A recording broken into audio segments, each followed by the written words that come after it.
Hey guys, I'm here to give you an opportunity to be encouraged by an app. The app is Questions for Jesus. It's written by Tony Stoltzfus. Tony is a guy that he's developed a culture of asking, not telling, and he's very well known in the Christian coaching movement. And he's written this app to encourage us in a way of prayer. It's a conversational prayer with Jesus Christ. It's a relational style of prayer. Oftentimes I catch myself, and I was actually taught to pray to our God as more of a boss. The lover of my soul wants me to interact with him. And so whatever you're doing in your confession and your other types of prayer, asking for wisdom and all those things, please continue to do that. But work in this relational prayer, and I think you'll be encouraged. The app is called Questions for Jesus. You can find it at wherever you download things for iPhone. I'm not that aware of those things. Or on Google Play. I have the Android version, and the app itself goes through 26 weeks of interaction. And so he's got a book. It's a paper version. You can do a whole year, 52 weeks. But the format is basically he takes a passage of scripture. I'm going to read one from Matthew 3:16 and 17. It gets kind of down into the desires of our heart, and so this one has to do with approval and recognition. And the verse is, "You are my beloved Son, in you I am well pleased." Matthew 3:16 and 17. And then he gives a commentary. Tony has written this. At the first act of Jesus' ministry, he formally embraced his call. Father speaks approval to his Son Jesus. When Jesus receives this great affirmation, he hasn't accomplished a thing yet in ministry. In over a decade spent toiling in obscurity, he has rarely left the backwater village he grew up in. He ran the family business, building houses and fixing tools and constructing furniture, working with his hands to support his widowed mother. That's all.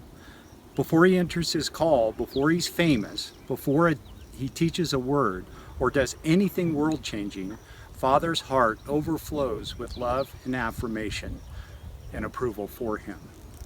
The affirmation is not for what he has done, but for who he is. He is a son, and that alone is greatly pleasing to God. Interestingly, Matthew quotes what those standing nearby heard. "This is my son, my beloved son." While Mark and Luke relate that what the Father said directly to Jesus. "You are my beloved Son." Jesus receives a personal word of affirmation from the Father, and at the same time is affirmed publicly in who he is. Father wants everyone to know how pleased he is with his Son. To understand the impact of this passage, remember that that two people in the whole world knew who he really was, his mother and John. And one of them he had just met.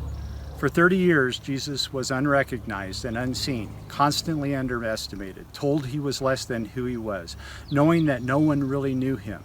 To hear "You are my beloved Son" spoke identity, worth, and belonging to Jesus. On this day, Jesus puts on his destiny for the first time and is finally known for who he really is by the Father, by the prophet, and by the crowd.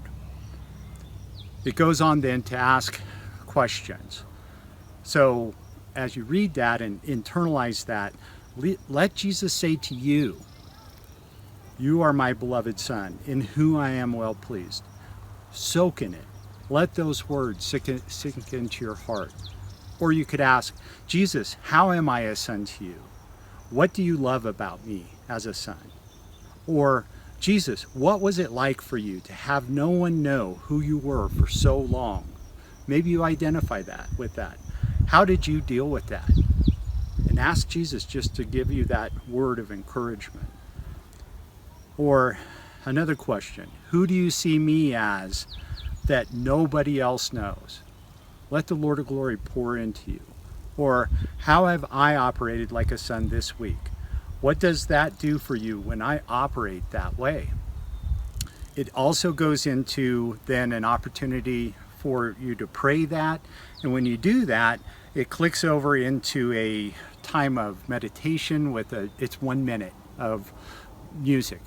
And then after that 1 minute, it shifts over into a place that you can record what it is that you were communicated to by the Lord of Glory. I hope that this way of interacting with the Lord in this type of prayer, this relational prayer, you will have great encouragement. It's been a paradigm shift for me, and I pray that you will be blessed. Download the Questions for Jesus app, and if you don't like it, uninstall it. If you like it, keep it, and you'll have a running record of the Lord's interactions.